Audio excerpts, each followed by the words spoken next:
is the first class of English of class 7. Today we are learning a new chapter, a new lesson. Have a cup of nice tea. Are you familiar with the word tea? क्या आप चाय से परिचित हैं? जी हाँ, चाय वही पदार्थ है जिसे पीकर हमें ताजगी मिलती है। आप लगभग रोज देखते होंगे कि जब आपके पापा बाहर से काम करके आते हैं तो आपकी मम्मी उन्हें एक प्याली चाय देती है। क्यों? क्योंकि एक प्याली चाय पीने से उनकी थकान दूर हो जाती है। चलिए आइए आज हम चाय के बारे में और कुछ जानें इस लेसन के माध्यम से। Tea is an evergreen shrub. The fermented dried leaves are infused to make a beverage of the same. It was seen in China as early as 2737 BC. Later, in 1823, it was found growing wild in North India. It grows to a height of 12 inch to 40 inch. The young shoots and leaves are picked every 5 years. Once plucked, the young leaves are spread out for 4 to 15 hours. They are then broken up and dried and graded. I am a teacher from the gardens of Kerala. I am 3 years old. My friends say I am very delicate, innocent, alert, always happy and beautiful. My height is 36 inch approx. My parents told me that our relatives are present all over the world. Even though people all over the world make tea, but the best manner of preparing tea is a subject of violent dispute. इसको explain करने से पहले सबसे पहले इसमें कठिन शब्दों को देख लेते हैं, डिफिकल्ट वर्ड्स को देख लेते हैं। First, shrub. शर्ब मीन्स झाड़. Second, fermented. फर्मेंटेड मीन्स सड़ाई हुई. बीवरेज. बीवरेज मीन्स गर्म या ठंडा पेय पदार्थ. शूट्स. शूट्स मीन्स टहनी. डेलिकेट. डेलिकेट मीन्स नाजुक. इनोसेंट. इनोसेंट मीन्स निर्दोष. वायलेंट. वायलेंट मीन्स हिंसात्मक. डिस्प्यूट मीन्स झगड़े. चलिए अब समझते हैं इस लेसन को। Tea is an evergreen shrub. चाय एक सदाबहार झाड़ी है. The fermented dried leaves are infused to make a beverage of the same name. इस पदार्थ को बनाने के लिए सड़ाई गई सूखी हुई पत्तियों को उबाला जाता है. It was seen in China as early as 2737 BC. इसको सबसे पहले 2737 BC में चाइना में देखा गया था. It was found later in 1823. It was found growing wild in North India. बाद में 1823 में उत्तर भारत में यह एक जंगली झाड़ी रूपी में देखा गया. It grows to a height of 12 inch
निर्दोष, जागरूक और हमेशा खुश रहने वाला और खूबसूरत हूँ। My height is 36 inch approx और मेरी ऊंचाई कितनी है? 36 इंच लगभग। My parents told me that our relatives are present all over the world. मेरे पेरेंट्स कहते हैं कि हमारे जो रिलेटिव्स हैं वो पूरे विश्व में फैले हुए हैं या उपस्थित हैं। Even though people all over the world make tea, यद्यपि विश्व के सभी लोग चाय बनाते हैं, लेकिन but the best manner of preparing tea is a subject of violent dispute. लेकिन चाय बनाने का सर्वोत्तम ढंग आज भी हिंसात्मक झगड़े का विषय है। Thank you.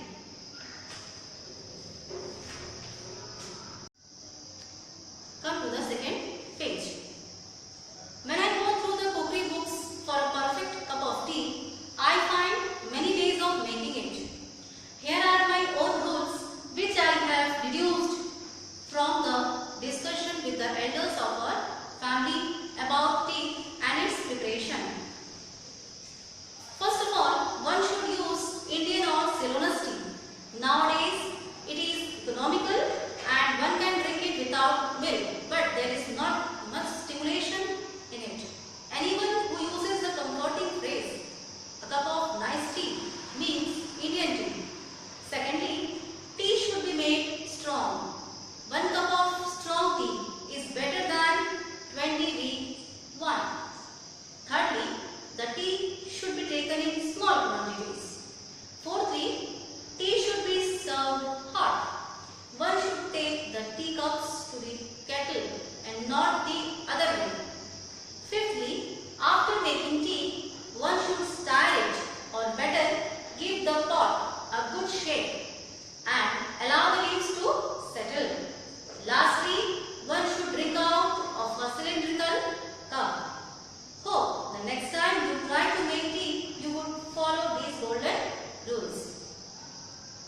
Before making your understanding, first of all, go through the difficult words. Cookery means Pak Vidya. Deduced means Nishkarsh. Economical means Arthik Bachat. Stimulation means Uttejana. Comforting phrase means आरामदायक वाक्यांश। Cylindrical means cylinder के आकार का।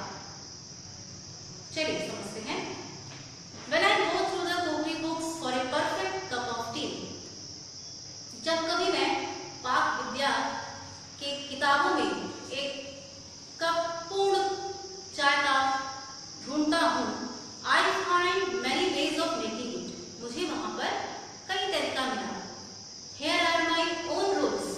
यहाँ मेरे खुद के अपने नियम हैं, which I have deduced, जिसे मैंने निकाला है from the discussion with the elders of our family about tea and its preparation.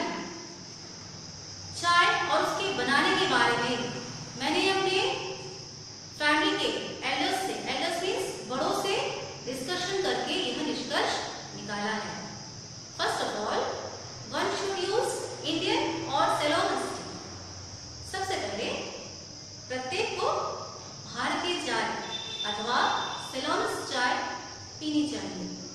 Nowadays it is economical, और आजकल यह आर्थिक बचत है। And one can drink it without milk, और हर कोई इसे बिना दूध के पी सकता है। But there is not much stimulation in it, लेकिन बिना दूध के चाय में अधिक उत्तेजना नहीं होती। Anyone who uses the comforting phrase a cup of nice T means Indian T. जो कोई यह आरामदायक वाक्यांश एक प्याली अच्छी चाय का प्रयोग करता है तो वो भारतीय चाय का अर्थ समझता है। Secondly, T should be made strong. दूसरा चीज यह है कि चाय हमेशा कड़क होनी चाहिए। 1 cup of strong tea is better than 20 weak ones. 1 cup कड़क चाय 20 हल्की चाय से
पीना चाहिए।